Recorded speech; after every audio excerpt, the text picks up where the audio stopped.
at the top of the hour, so just keep it here on KTN.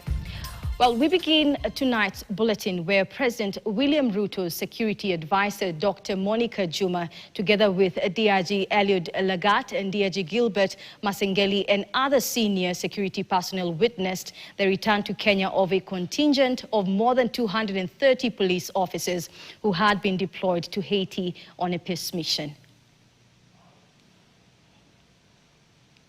I was the deputy contingent commander during the line of duty in Haiti, and I had my able commander here who should just say his name first. My name is Mr. Difas Chemos, Senior Superintendent of Police. I was the contingent number 1 that left on 24th June 2024 with a total of 182 officers. Okay, just back to your question, I want to say that having worked in the Haiti, a state that we found almost collapsing, that's not an experience to underrate. It was quite an experience, and we have learned a lot from what we saw there. And maybe in my closing remarks, I must have a message for Kenyans. From what I've seen, we found a country that was almost collapsing, a government that was almost being overrun by gangs, and we ventured into a terrain that we never understood much, but because we are trained and also we had our Kenyan experience during our operations, our police duties, we found it not very challenging because we found we were above the bar compared to the activities of the gangs, and we have been able, when it comes to stating that the mission has been accomplished, then we say the point we have pushed the security concerns of Haiti, it is at a level that must be appreciated, because as per now, when we found nothing was working, the government could not conduct its business. Members of publics were complaining, the rape cases, the kind of extortion caused by the gangs in the name that they are also collecting tax. You can imagine when a country lacks a responsible government, what happens? And nobody is in control. Then the gangs had taken over the country, barricaded the roads, and they could tax anybody driving over those highways. But when we came in, we had to push them out of Port-au-Prince. We had to make sure the airport was safe.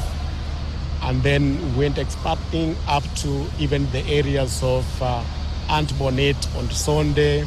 And there is a place called Peye where we are having a police academy. And we were able to let the process run. You can imagine a country where police cannot even do training of police recruits because there is no security. So we had to protect that school, police academy, and they started training. And by the time we were leaving, they were training the next batch of recruits. So I think that is very tremendous for us, and that's something that equally we appreciate ourselves for that. I want to say that peace, there is no price we can tag to peace. And that's why I urge all Kenyans, if they don't take the peace they're enjoying for granted, then we should be better off. So these activities of people just waking up and starting issues that should not be there. Crimes, they start small and they grow big.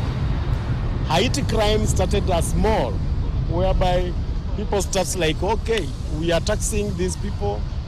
We want money for you to farm in your rice farms. You cannot stay in your house if you don't pay for your protection. And it has grown just from a small, what we call an anthill to a mountain, which is a big problem. But then our presence there has really been appreciated by the Haitians. I want to say that Haitians are humble people. Just like Kenyans, so there was no much difference. Black like us, people who also wake up and try to vent for their families by working hard in the farms, in the business, just what anybody will do to make sure the family survives. Unfortunately, the gangs had made it very difficult for them. And by the time we were leaving, that's why it's the mission accomplished for our part, because we were the first team to go to Haiti when we had a lot of resistance. And we thank our president. And well, the Ministry of Tourism and